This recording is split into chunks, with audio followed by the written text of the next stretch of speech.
Welcome back everyone. In this lesson, we are going to be looking at generating noise inside of Unity for our 2D procedural maps. Now, first of all, we need to go over what is noise. Well, noise is basically an algorithm that returns a number between 0 and 1 based on an input. You've probably seen these things down below before. They are known as noise maps and are used for a wide range of things in a lot of different games. If you have a game that has procedural generation, procedural terrain, it most certainly uses noise maps to do that. Okay, so first of all, there is 1D noise, and 1D noise is an input of a single number along the x-axis, which gives you a number ranging from 0 to 1 on the y-axis. Okay, this is the most basic form of noise, and as you can see here in this graph, it gives you this sort of wavy terrain when you give it an input along the x-axis. It gives you a number from 0 to 1 on the y, and you can use this for terrain if you have a platformer game maybe. And then we have 2D noise, and this is an input on a position on a 2D plane. Okay, so we're giving an x and a y value. So we're giving it a specific x value, a y value, and then it is going to return to us a value between 0 and 1. Okay, and if we basically get a range of those, so if we go, okay, let's get x1 and y1, then x1 and y2, then x1 and y3, and so on and so forth, hundreds of times, we can then create an image known as a noise map, which is what we are going to be doing in order to generate our terrains. And we're going to be using noise maps for the three main different aspects of our terrain. That is going to be the height map, which is going to define the altitude of various different parts on the map. The heat map, which is going to define how hot or cold certain parts on the map is, and then the moisture map, which is going to define how wet or dry certain aspects are as well. And then finally, at the end of the course, we are going to be combining these three maps together in order to determine, okay, which biome are we going to place here? Okay, if it's a very hot and dry biome, then it's going to be a desert. If it is a medium temperature and wet biome, then it's going to probably be a jungle, okay? And we're going to be setting this up so that we can easily create biomes along the way. Now, let's head over to Unity now and look at generating noise. Okay, so first of all, what we want to do is go ahead and create a brand new C# script. So I'm going to go to my scripts folder right here. I'm going to right click and go create, create C# script called noise generator. Now, this script here isn't going to be attached to any game object, and the reason why is because this script isn't going to house any variables or anything that we need attached to a specific object. This script is only going to have one function, which is going to generate us noise and return to us a noise map. Okay, so I'm going to double click on this to open it up. And to begin, we are going to delete the start and update functions right here since we won't be needing those. And what I'm going to do is create our function, okay? So first of all, I'm going to go public static, and I'm going static because this function is going to be able to be called from anywhere in the code at any time, okay? So public static, the return type is going to be this. It's going to be a float array, but in the array, we're going to put a comma, and this means that it is a 2D array. Now, we know what 1D arrays are. You basically give it a single index number going from 0 all the way up to however long the array is, and it returns to you a value. Well, a 2D array, I think the best way to think of it is like a spreadsheet. In a spreadsheet, to get a specific cell, you need to give it a column number and a row number, and with those two values, it is going to give you the element in that spreadsheet, okay? And a 2D array is the exact same. We give it an X and a Y value, and it returns to us a element in the array. And this is how we are going to basically map out our noise map, okay? So you can think of it as the 2D noise map plane that we saw in the slides just before. And this is going to basically be it. Each element in this float 2D array is going to be a number between 0 and 1. 0 being black and 1 being white, and 0.5 being gray, okay? So we're returning a 2D array. I'm going to call this function generate, and we need to send over a few parameters. First of all, we need to know how large this noise map is going to be. So how high and how long is it going to be? So we're going to give it a int for the width and a int for the height. We also need to know the scale, and the scale is going to basically define how zoomed in or how zoomed out is this going to be. So here we'll go float scale, and we then need to give it a vector 2 for the offset. And this offset is going to be there as an optional parameter, just in case you want to maybe move the terrain over to the left or to the right a bit, or eventually later on, if you implement tiling, you may want to have the offset so you can have different chunks being loaded in and out. Okay, so we've got this function here. Now what we need to do is first of all create the actual 2D array. So here I'm going to go float, make sure to have the comma in between the array to define it as a 2D array, and I'm going to call this one noise map. This is going to be equal to a new float, and when we define a new 2D array, we need to give it two values. We need to give it the length and the height, or the width and the height. So here I'm going to go width, comma, height, and this is going to define the size of this array. Now what we want to do is loop through each element inside of this noise map. So traditionally, if you want to loop through an array, you'll just set up a for loop looping through each element. Whereas with this, we need to set up two for loops, one inside of the other, so that we can cover every single element.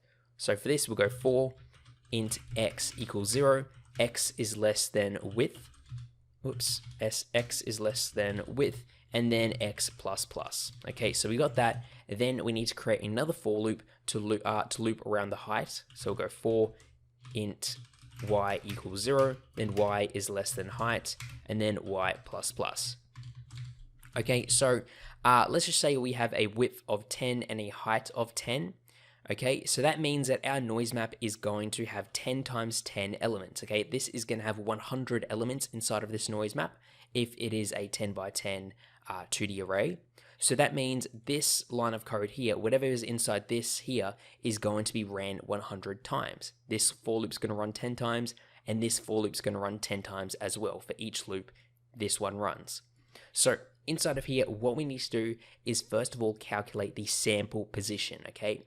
Because whenever we want to get a value from a noise map, in our case Perlin noise, we need to give it an x and a y position. And we can't just send over the x and the y right here because we have the scale and the offset to keep in mind as well. So here what I'm going to do is go float sample pos x equals, and for this we're going to go x multiplied by the scale plus the offset dot x. Now what we need to do is actually change something here. As you can see, x is an integer, whereas scale and offset are going to be floats. So what we need to do is convert x here to a float, otherwise it's going to give us a pretty weird value. Okay, so I'm going to go x, and just before I'm going to, in brackets, go float. And this is how we are going to convert this integer to a float. So now what we need to do is go ahead and create the sample pos y as well. So go float sample pos y equals float y multiplied by scale, scale plus offset dot y. There we go. So that is how we calculate our sample positions. Now in the next lesson, we are going to go over finishing off this function right here, basically calculating, okay, what is the value at this specific position, adding that to our noise map, and then returning that value, okay? And we'll also go over visualizing the noise as well. So I'll see you all then in the next lesson. Welcome back everyone. In this lesson, we are going to be finishing off our noise generate function right here, which is going to basically give us a 2D array of our noise map based on these given inputs right here, a width, a height, a scale, and an offset. So now what we need to do is, after calculating where we are going to sample the value on the noise map, we need to get the noise map. So for this, all we need to do is go noise map, and to access a specific element inside of a 2D array, we give it an x, comma, and then y. Okay, so we're getting a row and a column here, and we're going to set this to be equal to mathf.perlinnoise, and this is a function inside of Unity which allows us to basically calculate a specific value on a noise map. And for this, we need to give it an x and a y value, so we're just going to send in our sample pos x and our sample pos y right here. Okay, so that is going to set the noise map value for this. We're going to loop through however many times we need to calculate every value, and then at the end of this function, after the for loop, we are going to return the noise map like so. Okay, so we've got that there, we've returned the noise map, Now what we need to do is actually set up a script where we can actually generate this noise and actually then display it on screen so we can see it visually. Okay, so let's return to Unity now. And what we're going to do is create a brand new C# script called map. Okay, I'll right click here, create C# script map. And the map script is basically going to manage all of our 3 different noise maps, our height, our moisture, and our heat, combining those and then calculating which biomes to use and then generating our terrain. So I'm going to create a new empty game object here called underscore generation. Okay, and I'm then going to drag the map script on so we have a place for it to sit. And to begin, we are going to delete the start and update functions right here, okay?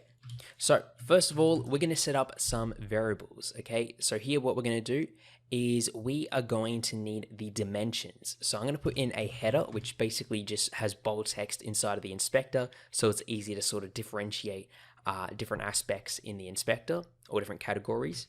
And I'm going to call this one dimensions, okay? Now here we're then going to create some variables. We're going to have a public int for our width. We're going to have a public int for our height, and we're going to have a public float for the scale. We're then going to have a public vector2 for the offset. Okay, so basically the parameters that we need to send over to the noise map generator. Okay, then down here I'm going to create a new header called height map. Height map. And in here is where we are going to basically be storing our height map. So here I'm going to go public float 2D array, and this is going to be our height map like so. Now what we're going to do is create a function known as basically generate map, which is going to be called whenever we want to generate a new map. So here I'm going to go void generate map. And inside of here, what we need to do is basically calculate our height map. Okay, so height map here, we're going to go height map equals noise generator dot, and since we created a static function, that means we can access it without needing a specific instance of this object. So we'll go noise generator dot generate, and we are going to send over our parameters. We'll send over our width, our height, our scale, and our offset like so, okay? And that is going to generate the height map like that. Now what we're going to do eventually is set up a UI image on screen, which is going to basically be displaying our map to us so that we can easily see it whenever we want to basically check how it is. But what we're going to do in the meantime is just quickly log these values to the console to see if it has worked. So here we're going to go for int x equals 0, x is less than width, and then x plus plus. And then we want to do the exact same for y, so for int y equals 0, y is less than height, y plus plus. And basically what we want to do inside of here is just go debug.log height map x, y. Okay, so we want to see, okay, what is the current value for this specific element? So we can save this, we can then return to Unity. I'm going to select the generation object right here. We can give it a width, a height, and a scale. So first of all, the width. Let's just say we want to have this 10 wide by 10, so we don't have too many logs to the console. Scale, we'll put this at 0.5. Offset, we'll keep at 0, 0. Now, if we press play, look down the console and you should see that we have a bunch of numbers not appearing because we actually haven't called this function yet. So let's go back here and we need to call this generate map function inside of the start function. So here we'll go void start. And inside of here, we'll just go generate map, okay? And there we go. So we do need to call that at the start of the game for it to actually run. Back inside of Unity, we can press play again. And down the console, you can see, here we go. We have all of our noise map values printed out to the console. As you can see, they're numbers between 0 and 1. And this is what is going to define our height map. Now, it's kind of hard to visualize what we're actually looking at right here. If we don't actually see it visually, you know, we can read these numbers, but they don't really mean anything to us. We can't see if there are hills or dips or valleys or whatever. So in the next lesson, we are going to look at visualizing our noise map with a UI image texture, okay? We're going to be generating a texture and then applying that to a UI image so we can see it on screen, and then even setting it up so that it actually updates multiple times a second inside of the editor. So when we're modifying values here, we can see it update live, okay? So in the next lesson, that's what we're going to be working on. So I'll see you all then. Welcome back everyone. In this lesson, we are going to look at setting up a way to visualize our noise maps that are being generated. So here in the hierarchy, I'm going to create a brand new UI canvas, like so. And as a child of the canvas, I'm going to create a UI raw image. Now we don't want to select normal image because this takes in sprites. We want to select a raw image because this takes in texture assets, which is what we are going to be creating. Okay, so we have the raw image here. Now you can see it's pretty small, so I'm going to increase the width here. Actually, I'm going to increase the height first of all to be around maybe, let's just say, let's go 900 by 900. You can of course make this whatever value you want to fit your size of screen. I'm just going to rename this to be, let's just say, noise map visualizer. Okay. What we want to do then is go to our map script here, which we were working on in the previous lesson. Go down to where we have the generate map function and delete these for loops here, since we're not going to be logging our values to the console anymore. Instead, we're going to be logging it to basically a texture and then applying that to the image. So at the top of the script, we're going to be adding in the using Unity engine.ui namespace so we can start accessing Unity's UI aspects. And then at the top here, I'm going to add in a new variable called public. This one's going to be raw image called, let's just call this one debug image. Okay, this is what we're going to be debugging to. We can then scroll down to the generate map function right here. And inside of here, we are going to be doing a few things. First of all, we need to basically create an array of colors, which are going to basically be for each pixel on this image. And then each of those colors then need to be filled in, so we'll be filling those in. And then we need to create a new texture, which we are going to apply those colors to. We're going to be applying a couple other settings to that texture as well. And then finally applying that texture to the raw image component. So first of all, we need to create a color array right here called pixels. And this is going to be equal to a new color array of width times height. So it has the same amount of elements as does our height map. Now, one difference here is that this pixels array is a 1D array, so our typical array, but our height map is a 2D array. So when we're looping through the height map, how do we basically pinpoint the specific element inside of the pixels array? Well, the way we're going to do this is by having an external index number, which is going to tick up every single loop. Okay, so I'll show you what I mean. Here, we're going to create an integer called I, and by default, it's going to be equal to 0. Now, what we want to do is go ahead and just loop through our height map like we've done before. So for int x equals 0, then x is less than width, and then x plus plus. We then want to do the same for height. So for int y equals 0, y is less than height, and then y plus plus. Okay. And what we want to do here is basically set this pixels array, but not based on the x or y for the index, but for I as the index. I'll show you what I mean. Here we're going to go pixels I for the index is going to be equal to, and for this we need to basically pick a color for this to be. Now let's just say we want 0 to be black and 1 to be white, and everything in between is going to be basically a certain shade of gray. Well, for this we can use something known as color lerping. Here I'm going to go color.lerp, and this is linear interpolation, so I'll show you what it means. If we put in a bracket, we give it two colors. We give it the minimum, so basically what happens at 0, and then B, which is what happens when it's at 1. So here for the lowest one, we'll go color.black and then color.white.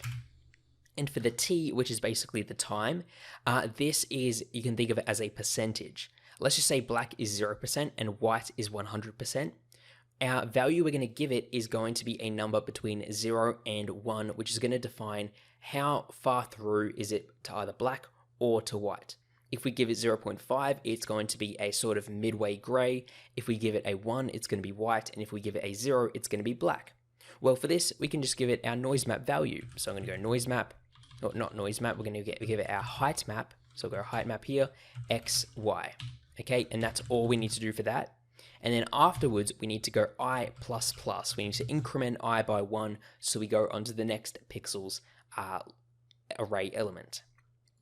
Now, outside of this for loop, what we're going to do is create our texture, and this is going to be a texture 2D. So here I'm going to go texture, texture 2D called text equals new texture 2D, and we need to give it a size in terms of pixels. So how many pixels wide and high is it? Well, we're just going to send in our width and our height like so. And then we need to set the pixels. So for this, we're going to go text.setPixels. We can send over a color array. So we'll send over our pixels array that we just created here. And then we also need to set the filter mode. So we'll go text.filterMode equals filterMode.point. Now with the filter mode here, by default, it is bilinear, I believe, which basically means that if it is a low resolution image, it's going to sort of blend the pixels together to make it appear as if it is high resolution, or just to get rid of a lot of the pixelization of the image. Now, for most cases, that would be good if you have an actual photo or an image on display, but in our case, we want to see each individual pixel as a square. So we're going to put on the filter mode point, which basically means each pixel is going to be rendered as a square, basically. And then we want to go text.apply to apply these changes to the texture. And then finally, we want to set this texture to be the texture of our raw image. So here we're going to go debug image.texture equals text. Equals text, like so. Okay, so we can save that. This is how we have done it right here. Basically, we've created an array of colors. We are looping through each element of our height map and setting the colors array element to basically be the value of the height map between black and white. We have then applied this to a brand new texture we've created. We've set the texture filter mode to point, and then we've set this texture to be the raw image's texture, our UI image. So we can save this script, return to Unity, and let's select our generation object right here, drag in the raw image to the field, and press play. And what you should see is this right here, okay? And this is what our noise map looks like, okay? Now, it does look a bit weird, so what I'm going to do is unpress play, change the width to be 100 and the height to 100, so we're creating a larger image, so it's going to be more, it's going to be a lower resolution, as you can see. But if we zoom in here inside of the Unity game, you can see we do have these sort of ridges and hills and valleys, but we need to zoom in a bit. So I'm going to unpress play, change the scale to something like 0.1, press play again, and there you go. You can see that we have a noise map which looks similar to those examples we saw on the slides in one of the first lessons. Okay, we have our hills here, which are the white things, and then as the height goes down, it gets more and more black. Okay, and we can of course zoom in even further. If we set the scale to 0.05, for example, you'll see that we're actually quite zoomed in now, and we can see sort of like more hills, more pools, more, this could be maybe a lake right here. And there we go. That is basically how we can visualize our noise maps inside of Unity. But how do we see it update? Let's say we want to change the height here to be 200 by 200. To see that change, we'll have to unpress play, change the values, and then press play again, which, takes some time to do. Well, what we can do is actually set up something known as execute in edit mode. And let's do that right now. So inside of Unity here, I'm going to go up to the top of our class and add in a new attribute called execute in edit mode. This basically means that this script is going to be ran inside of the edit mode. And what we want to do then is call this generate map function every couple of milliseconds. So here I'm going to create a temporary private variable called float last generate time. Okay. And then we'll set up the update function here. So we'll go void update, and inside of this we're basically going to see, okay, if time.time take last generate time is greater than 0.1, so every 0.1 seconds this if statement is going to be true, and inside of here we just want to go last generate time equals time.time, and then we're going to call the generate map function here. Okay, basically we're going to be calling this function every 0.1 seconds. So if we save this script, return to Unity, you should see that we have the image appear here. Now look what happens if I start to modify the scale. You can see that it is updating live on the left hand side, so I can set this to maybe 0.1. We can then change the width here. Let's put that back to maybe 100, like so. We can move the offset along the X. You can see we're moving along the map like so, along the Y as well. So I'll see you all then in the next lesson.